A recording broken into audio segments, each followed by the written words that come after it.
Mes chers compatriotes, malgré la décision inique et ignoble de rejet de ma candidature à l'élection présidentielle prévue en octobre prochain, de nombreux Camerounais ont continué de penser que je peux encore jouer un rôle important quant à l'issue de ce scrutin. Je les remercie de leur estime renouvelée et de leur confiance inébranlable. J'ai écouté leurs appels réitérés et me suis résolu à voir dans quelle mesure je pouvais y répondre au mieux, comme c'est toujours le cas lorsque l'intérêt supérieur et l'avenir de notre pays m'interpellent. C'est dans cet esprit que j'ai lancé le 16 septembre dernier un appel aux candidats de l'opposition en lice à l'élection en question. Je les exhortais à s'unir, idéalement derrière l'un d'entre eux, ou, à défaut, de former une coalition de plusieurs candidats de poids autour de l'un de ceux qui, parmi eux, ont une grande expérience politique et de la gestion de l'État, en l'occurrence, l'un des deux candidats originaires de la partie septentrionale du pays, sur la base d'une entente préalable entre ces derniers. Une telle démarche était, à mon sens, susceptible d'enclencher une dynamique populaire nationale.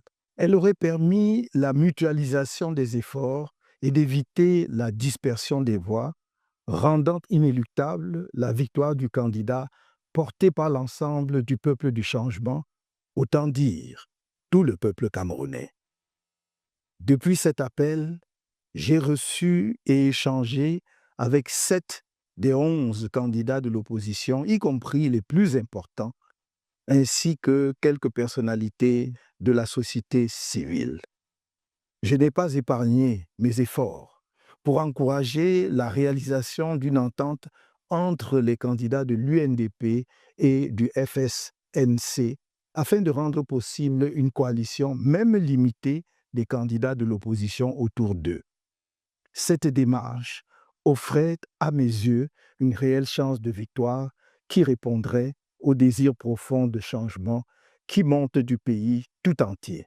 L'engagement tardif dans la course à la fonction de président de la République des deux candidats originaires du Grand Nord, que l'opinion semble considérer comme les candidats majeurs à l'élection à venir, ne leur a pas laissé le temps de préparation multiforme, indispensable pour espérer, l'un ou l'autre, créer tout seul une dynamique de victoire.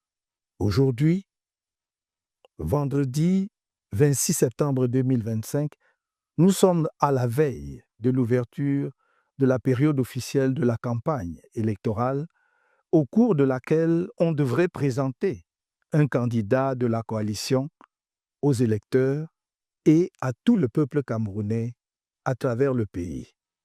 Expliquer sa mission, fixer son visage dans l'esprit des électeurs, surtout dans les zones rurales. Or, un tel candidat n'a pu être trouvé aux grandes dames des Camerounais. Il y a donc lieu de faire le constat suivant. 1. L'absence d'une coalition de candidats, même limitée, avec les deux candidats du Grand Nord, capables de fédérer les moyens et de créer une dynamique populaire puissante, en mesure d'assurer la victoire du peuple à l'élection présidentielle prochaine. 2. L'existence de profondes divisions au sein de la population, en particulier parmi les soutiens des candidats de l'UNDP et du FSNC, conséquence de l'absence d'une entente pour un seul candidat parmi les deux. 3. La perspective d'un éparpillement des voix susceptible de compromettre sérieusement les chances de victoire d'un candidat de l'opposition.